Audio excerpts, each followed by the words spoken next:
Okay, so lesson 4.3 is multiplying and dividing monomials. Okay, I'll tell you what monomial is again. But here's the thing. This lesson has about 4 rules to it.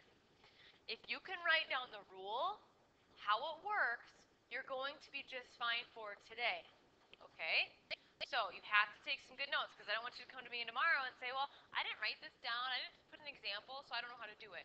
You have to take some notes. If you take the notes, you're going to understand it. Trust me, and you'll be able to do it in your homework today. So first thing is monomial. What is a monomial?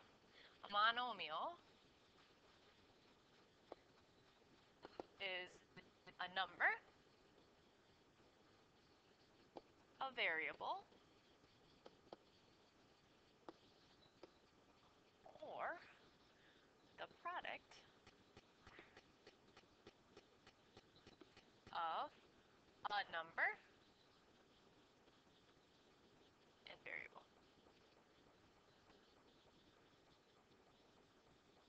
And then I'm going to give you some examples.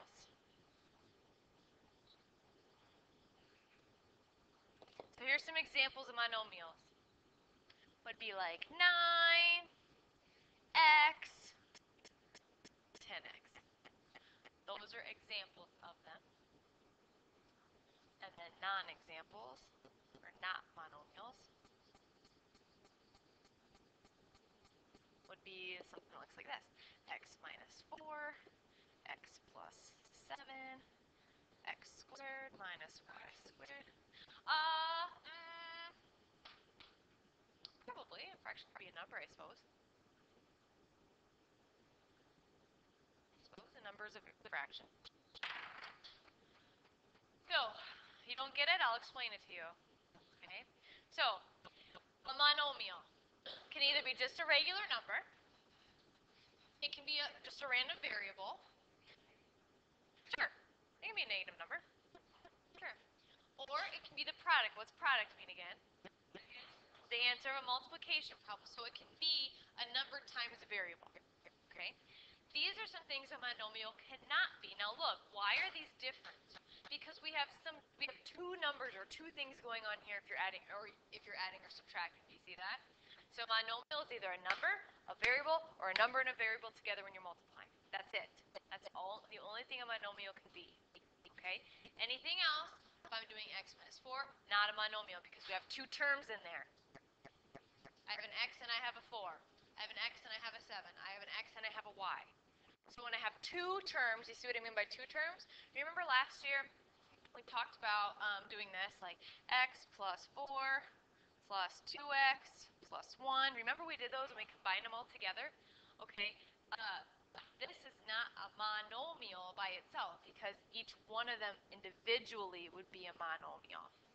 Okay, so I'm talking about just individual terms is what I'm talking about. Okay, I'm not talking about this whole sentence, just individual terms. Any questions? You guys know what I'm talking about or can understand what I'm talking about? Okay. So, first thing I need you to write down is this. Multiplying powers with the same base. This is going to be your first thing we're going to talk about, and this below is the rule you need to follow. So make sure you get this, and you can also include that if you want to, because I'm going to show you how this works.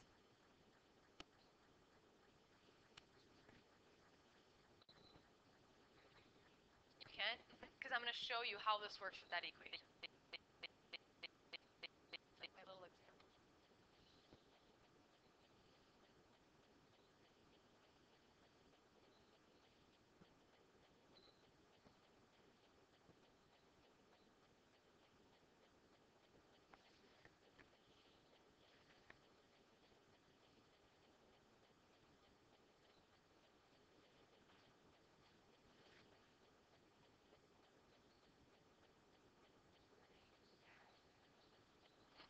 Yep, and I'll show you why, or I'll show you why it works.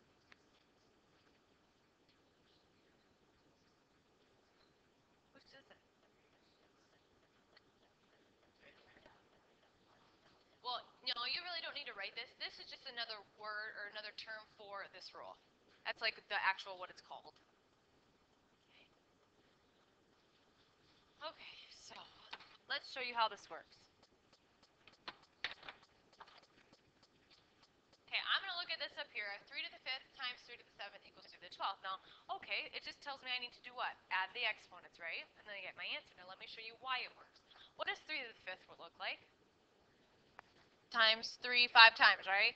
So 3 times 3 times 3 times 3 times 3 times 3 to the 7th, right? 3 times 3 times 3 times 3 times 3 times 3 times, is that right? Is that 7? And how many 3's do I have up there now? I have 12 3's. Some of it, not all of it. Because I have to keep the base. I have to keep the base, because otherwise I don't know.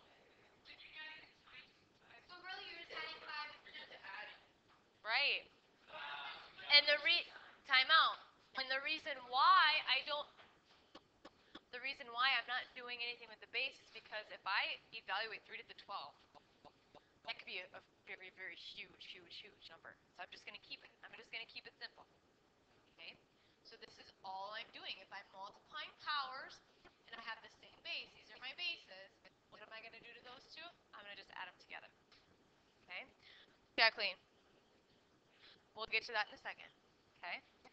So let's practice one of these together. And I want you to actually write this one down in your notebook because this is one you're going to forget about. It looks super simple, but you might forget about it. Okay? So I have 5 times 5 to the 9th power. Anytime I have a regular number like that base 5 and I don't have an exponent, what can I put with that to have an exponent? I can put a 1. So make sure you do that. That's really important because if I don't do that, I'm going to forget about that 5. My answer here would be 5 to the what power? 10th power. See, and I feel like a lot of times you don't put that 1, you would just say 5 to the 9th. You would forget about that other 5. So that's why if it doesn't have any exponent, put a 1 with it. Okay. What about this right here? What am I going to do? 9 to the what power? 8th power. Very good. What if I have this? 9 to the negative 1st times 9 to the 5th. What am I going to do for this? Yep, I'm going to do cats and dogs. I'm going to do 9. I will do negative 1 plus 5, be 9 to the 4th power. So be careful because they're also going to have negatives in there today. So you need to make sure you remember your rules for negatives and positives. Okay? Questions in this part. Not too difficult, right? You can do this, right? Have a good attitude. Okay, so here's your next one. Here's your next thing we're going to talk about. What if you have monomials with different bases, and this is the rule? I told you, if you get done every single rule today, you're going to be just fine.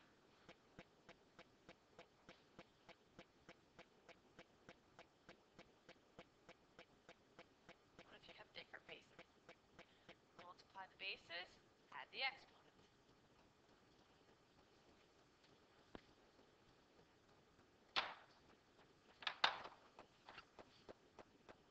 So I have 2, 4, n to the 2nd times 2, n to the 7th.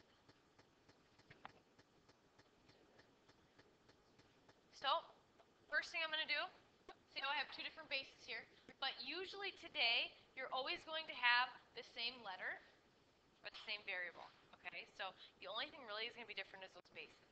So with 4 and 2, what am I going to do with them? Yep, I'm going to get 8. Then I have n squared times n to the 7th, n to the 9th. Yep. Now you going to be able to do this one? Okay, what about this one? Let's talk about this one then. What am I going to do here? 10 times 4 is 40. And then I'm going to have d to the 11th. Okay. Not hard, right? Sort of easy. Should be. So far. Can we go to the next page?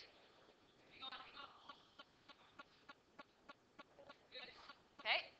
Okay, so here's the next one. Dividing powers with the same basis. So now we're dividing. We're not multiplying, we're dividing. Here's your rule. Oh, that's a good arrow. Jeez. Close enough. Here's the example I'm going to do to explain it to you.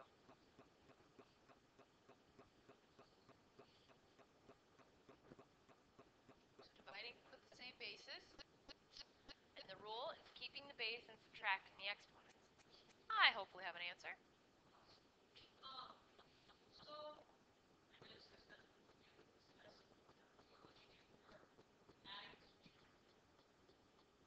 we're going to get to that tomorrow.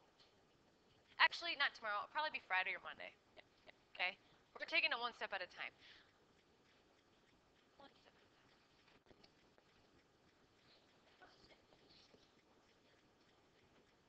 Okay, so very simple. We know when you multiply, you need to do what to the exponents? You got to add them. Now, when you divide, you have to do what? You have to subtract. Now, let me show you why this works. So make sure you have this written on your paper, and then I'll show you, and I expect you to write down why it works. So 6 to the 7th looks like this. 6 times 6 times 6 times 6, 7. Okay? And 6 to the 4th looks like this. Now, yeah, you're just going to cancel them because what's 6 divided by 6? 1. So I cancel, cancel, cancel, cancel, and then I have this left over. 6 to the 3rd power. That's why you can just subtract the exponents, because when you subtract, you're getting rid of the duplicates, and you're figuring out what you have left. Yes? We're not going to worry about that today. Okay? We're not worrying about that today. Yep, that would be my answer, 6 to the 3rd. Yep. Okay, let's try a few of these. And I'm going to add in a few extras. So. Okay, we can just do these together if you want. 1 to the 5th power. Whoa, whoa, whoa, whoa, whoa. Slow down. You're starting to confuse people already. I keep the base. 7 minus 2, 5. Over here, 10 to the 3rd. Now, let's talk about some that have negatives with it. Okay? So let's say I have 8 to the negative 4th divided by 8 to the negative 2nd. Now listen, if I were you, this is what I would do. I would rewrite the problems, because I know I'm going to subtract these two, right? So negative 4 minus negative 2. Rewrite it, because you're going to have to use keep, change, change it. Some of you are going to get screwed up by that if you don't rewrite it. Keep, change, change. It's going to be 8 to the negative 2nd power. Okay? Everybody catching how this is going today? Okay, let's do one more like this. Oh.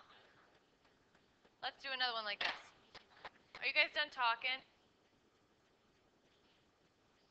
If I do 6 to the 1st, divided by 6 to the negative 8th, I would do 1 minus negative 8, 6 to the 9th. Okay? So rewrite them. If you have a negative, rewrite it for yourself. Because I'm going to be angry if you get them wrong because you didn't decide to rewrite them because you thought you could go too fast. So please slow down. I have one more for us. One more. Can I go, Carver? Kenzie, good? Everybody else? Okay, last one is this. Raising a power to a power. This is the rule. That's a terrible arrow. So what does this mean, raising a power to a power? It just means that you have two exponents. See all those parentheses? And you have one exponent inside and one on the outside? Okay. You can explain how it works?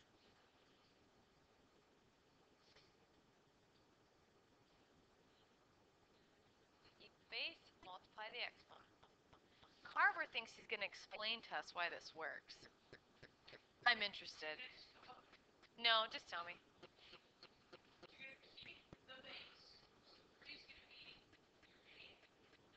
Okay.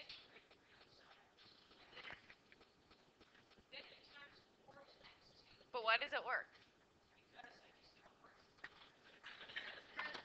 Let me show you why. Let me show you why. What does 3 to the 4th look like? 3 times 3 times 3 times 3. But what's happening? I'm squaring this group. So that means I need another group. I need another section of 3, 4, or 4 threes. Ugh. Does that make sense? See how I took this and I squared? So I need 2 of them. And now how many 3s do I have? 4 times 2, 8. I don't know, somebody's smart. Let's talk about this. Tell me. That's my answer.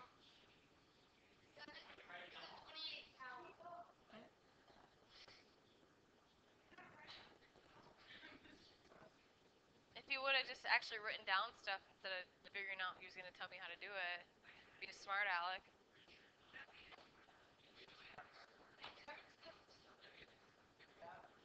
All right, talk to me about this. 7 to the 28th, 2 to the 45th. Now listen, you don't have to solve them because they're going to be, some of them are going to be huge. And if I go back to this, can I solve this? Because I don't know what n is or d. I don't know. If they told me I could, but I don't. And so we're just going to stop right then and there. Okay? That's all I have for you.